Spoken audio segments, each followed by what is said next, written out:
What's going on everyone, Ollelito back here with a brand new Tuesday tutorial on the channel. In today's tutorial guys, I will be teaching you how you perform the player lock and how you should use it, when you should use it and why it is so effective in game. So for now, let's just jump into today's video. But before we jump into the video, I see that almost 70% of you guys are not subscribing to the channel. So please hit that subscribe button and the like. I would appreciate that a lot. Before we jump into the video, thank you so much. Now, let's go. Okay, so we're starting off with going into the practice arena or to the training center as it's called. If you don't know where to find the training center, you basically do like this. So this is the kind of whole menu when you come into the game. You click on learn to play and then you go down to the bottom, which is practice arena.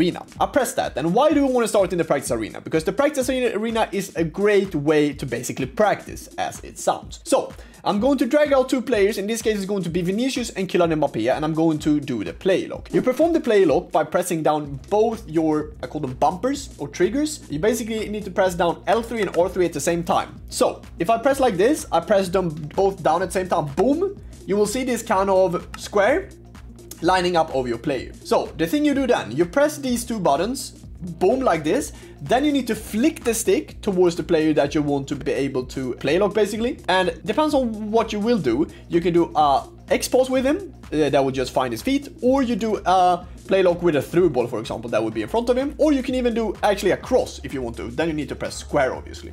So you basically perform the play lock by pressing down L3 or 3 on your controller at the same time, then flick the stick towards the player you want to play to, and then you basically play from there. So once again, play lock to Kylian Mbappé, take a touch, then try to shoot into the back of the net. Start by doing this, because this will help you loads with how you perform it, but also will make your aim a lot better, because obviously you can just switch to one player. But when in game that you have 11 players, it's going to be pretty hard for you to switch, and you need to be pretty accurate with it. So once again here, I'm going to keep on trying to learn how to properly switch to the right player that I want to, and then try to take a shot afterwards, obviously trying to green it. Then you get green timing in, but at the same time learning how to play lock and how to use the spacing of the ball, or if you want to do a triangle pass like that one was, or even if you want to do a square pass. But I would advise you guys to learn how to do the R1 X pass, which is like a bit of a more direct pass, travels with a higher speed, or do it with a triangle pass like that one to Mbappé, and then trying to score obviously from the chance that you're able to get with the play lock.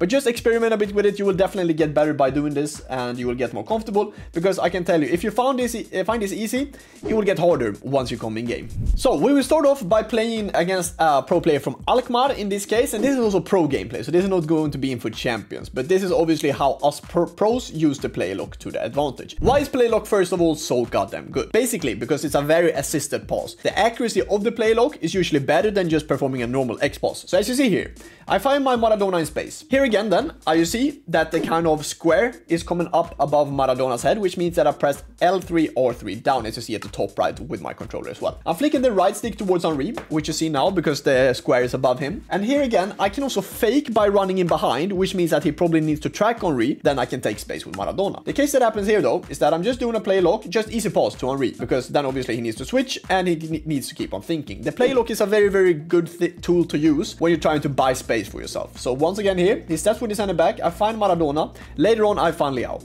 And here again, yes, we should have shot this, nothing really happened, but it all comes down from play locking. You see how quickly he was by play locking to a striker, then tried to play a first time through ball in behind. So once again, you saw me play lock into Henry, but look how fast he is by finding his CM. If you look at the minimap, yes, his striker is actually open, the right striker. So he's doing the play lock towards the striker, already flicked the stick towards him, manages to find him. Then he sends actually Cruyff on a run here. I am a bit late with switching. Even though the pass from R9 to Cruyff wasn't the greatest, it's still a pretty good play lock to perform from him. And right after this, you will see a perfect player lock. And this is going to be a lot of thought coming into this play lock as well, because I want to create attack from this, obviously. So I go down the wing first of all. We do a play lock towards Leao, as I said. The play lock doing it to the wing is very, very good, as I said, because the passes are very, very accurate, even though your fullbacks probably doesn't have incisive or pinged. I managed to find Leao here. And once again, from this kind of space, I don't really have anything to play for. So I play it back to Theo Hernandez. Here again, I can't find a triangle between finding Billing and then to Leao again. The thing I do, I'm taking a touch forward with Theo Hernandez. And once again here, I am faking here now, and with Leao first, that I'm going to run in behind. After this, I actually see that Henry is quite open, so I find Henry. At the same time, when I see that Henry is open, I press an L1 trigger towards my Maradona, which means that he will run in behind into that space in between Van Dijk and Lucio.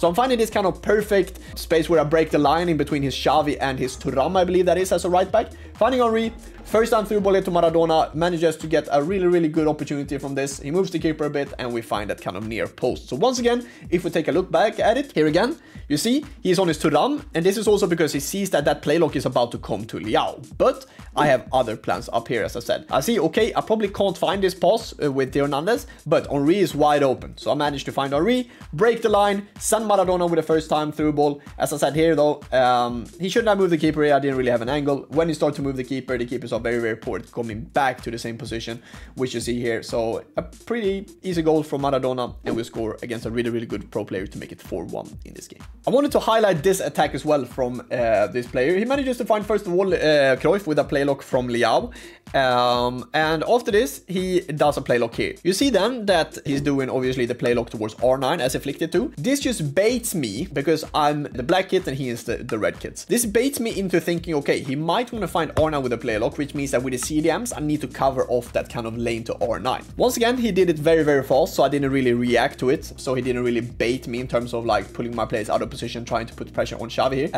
But once again, he's trying to, you know, get this playlock going.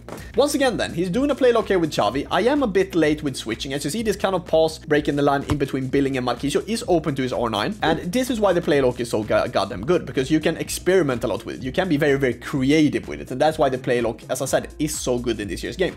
So when he finds this kind of space in between my defenders, he's broken my whole midfield, which is with basically one pass in between my CDM. So I need to have it more compact, but it's only because of the playlock. It takes a very good touch after this in front. Now in red time's a shot, but overall great playlock in between my center midfielders, breaking the line. And I can tell you, R9's AI is not making this run in between the my CDMs with basically the AI moving. He only does it because the person that I'm playing against is doing the playlock and dragging him in towards here. So as you see here, once again, perfect touch. If figurines time this shot into the far post, he scores 100%. So this is a great way to use the playlock around the box, trying to find these kind of pockets of spaces and try to be aggressive and quick with the playlock basically. And this is actually going to be the last kind of different playlock I'm going to show you guys. So I've been showing you guys when you drag the players into kind of making runs in behind, you need to obviously, if you want to do a through ball, you do it with triangle using the playlock. Here again though, I have the ball with Ibarbo. He's putting some good pressure with me on Rodri here. And once again, I could just run in behind with Maradona and just basically make that run in behind Davies and get the space from there. But the thing I did, I basically faked on running, then I dragged Maradona back to get this kind of space to be able to bounce it back to Marquisio, then have Marquisio facing the right way towards the opponent's goal, then having Henry, Maradona, and Ibarbo on the wings, basically making threatening runs in behind. So once again here, I found Maradona. Here I have plenty of space. And I found Marquisio. Now I have like the perfect position towards goal. Here again though, I tried with the first time through ball to Maradona, which didn't really work. But as you see here, once again, he's doing a play lock. You see how often us pro players use this kind of play lock to be able to get a pretty good chance. And the thing that I was speaking about is to try to drag the players basically faking on going in behind, but then basically dragging him back to kind of, you know, find that kind of space that you want to find. So once again, you see here from me building up, managed to find Marquisio, and here again I'm just taking space forward. Here again I'm faking the play lock, so you see that he's dragging his Liao down to cover off this lane, and after this here I can just take space. This just buys me time on the ball by faking the play lock. And you basically fake the play lock by performing the play lock first of all, pressing down both your L3 and R3 at the same time. If you want to cancel it later, then you just press them once again down, and then you will cancel the play lock basically. So once again here, I basically gain a lot of space, a lot of time on the ball, and then I can send Ibarbo a bit later towards the wing,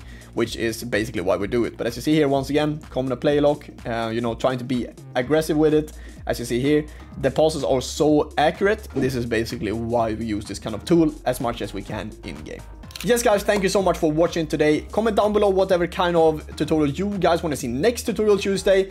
And also let me know guys in the comments if you guys managed to pack something from Team of the Season this weekend. Did you? Let me know down in the comments. I'll see you guys in the next one. Thank you so much for today. And as I said at the start of the video, don't forget to subscribe, because we're on the road to 100,000 subscribers this year. That would mean a lot. Thank you.